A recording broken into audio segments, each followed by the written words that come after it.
అందరికీ నమస్కారం. Astrology, numerology, వాస్తు, జెమాలజీకి సంబంధించి చాలా మందికి ఎన్నో అనుమానాలు ఉంటూ ఉంటాయి. వాటన్నిటిని క్లియర్ చేయడానికి ఈరోజు మనతో పాటు తనుష్క గారు ఉన్నారు. వారితో మాట్లాడదాం. నమస్తే అమ్మ. నమస్తే అమ్మ. మేడం, నరదిష్టి చాలా మంది తగులుతుంది, ఏవో సమస్యలు ఎదురవుతున్నాయని చాలా మంది అంటూ ఉంటారు. అసలు నరదిష్టి తొలగడానికి చిన్న టిప్స్ చెప్తారా?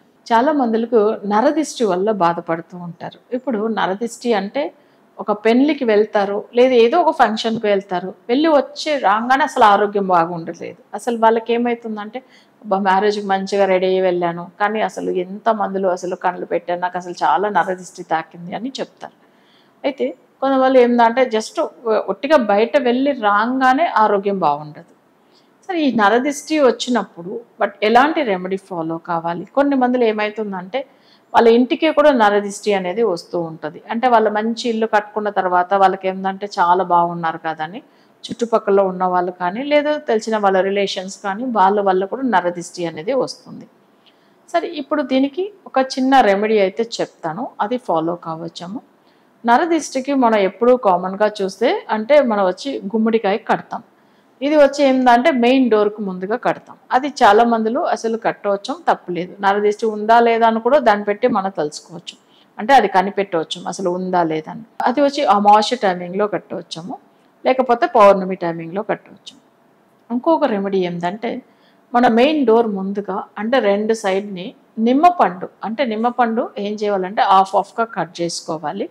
కట్ చేసిన తర్వాత దాంట్లో ఏంటంటే ఫస్ట్ పసుపుతో రబ్ చేయాలి.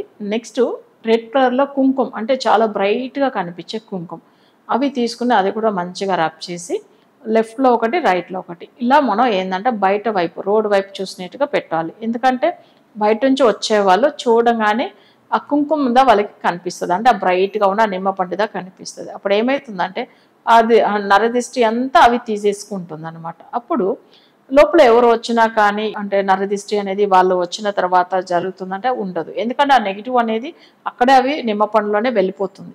సో అప్పుడు ఏమవుతుందంటే వాళ్ళ ఇంట్లో చాలా బాగుంటారు, ఆరోగ్యంగా బాగుంటారు, అన్ని విధంగా మంచిగా ఉంటారు. సో ఇప్పుడు మనం ఇంకా నరదిష్టికి అనేటప్పుడు చాలా మందిలో ఏం చేస్తారంటే అసలు ఇంట్లో కళ్ళు ఉప్పుతో ఇంట్లో ఎప్పుడైనా వీక్లీ వన్స్ క్లీన్ చేసుకోవచ్చు. అంటే మన ఫ్లోర్ క్లీనింగ్ చేసేటప్పుడు ఆ ఉప్పుతో వేసి క్లీన్ చేసినప్పుడు ఏమవుతుందంటే ఆ నెగిటివ్ ఎఫెక్ట్ అనేది పోతుందన్నమాట.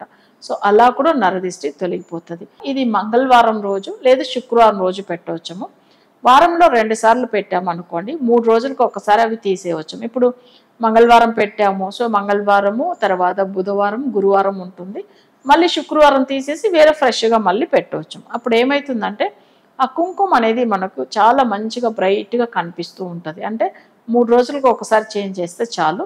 ఆ నిమ్మపండు తీసుకెళ్ళి ఎక్కడన్నా నదిలో కానీ, మనం సముద్రం ఉండేవాళ్ళు సముద్రంలో వేయవచ్చాము, లేకపోతే బావి దగ్గర ఉంటే బావిలో వేయవచ్చాము. అట్లని కాకపోతే బయట మనం ఎక్కడైనా అసలు వెళ్ళినప్పుడు ఎవరికైనా తెలియకుండా సైడ్లో ఎక్కడన్నా రోడ్లో సైడ్లో ఎక్కడన్నా వేసేయవచ్చు. ఎందుకంటే ఎవరు కూడా తొక్కాల్సిన అవసరం లేదు, సైడ్లో వేసేస్తే అది వెళ్ళిపోతాయి కదా, సో మనకేం ప్రాబ్లం రాదు. ఇలా చేయవచ్చు. అంటే మనకు ఏమవుతుందంటే నరదిష్టి అనేది పూర్తిగా తొలగిపోతుంది. అంటే చాలా వరకు ఏంటంటే నరదిష్టి వల్ల ఎక్కువ మందిలు బాధపడే వాళ్ళని చూస్తున్నాము. ఒకటి ఆరోగ్య విషయంలోనే మేజర్గా చూపిస్తారు నరదిష్టి అనేది. కొంతమంది ఇంట్లో ఏమవుతుందంటే నరదిష్టి వల్ల గొడవలు అవుతూ ఉంటుంది, ఇంట్లో ఎక్కువ సమస్యలు ఉంటుంది. నరదిష్టి తాకిన తర్వాత ఏమవుతుందంటే వాళ్ళకి ఇన్కమే రాకుండా కూడా ఆగిపోయిన వాళ్ళని కూడా మనం చూసే ఉంటాము. సో నరదిష్టికి ఈ నిమ్మపండుతో నేను చెప్పిన పరిహారం చేస్తే తప్పకుండా వాళ్ళకి నరదిష్టి ఆ దోషంలోంచి బయటపడవచ్చు. చూసారు కదండి, టిప్స్ చాలా చక్కగా అయితే వివరించారు. నరదిష్టి మీకు కూడా ఇంకా ఎలాంటి సమస్యలు ఉన్నా కూడా 100% రిజల్ట్ కావాలి అనుకుంటే కింద డిస్ప్లేతో ఉన్న నంబర్ని కాంటాక్ట్ అవ్వచ్చు.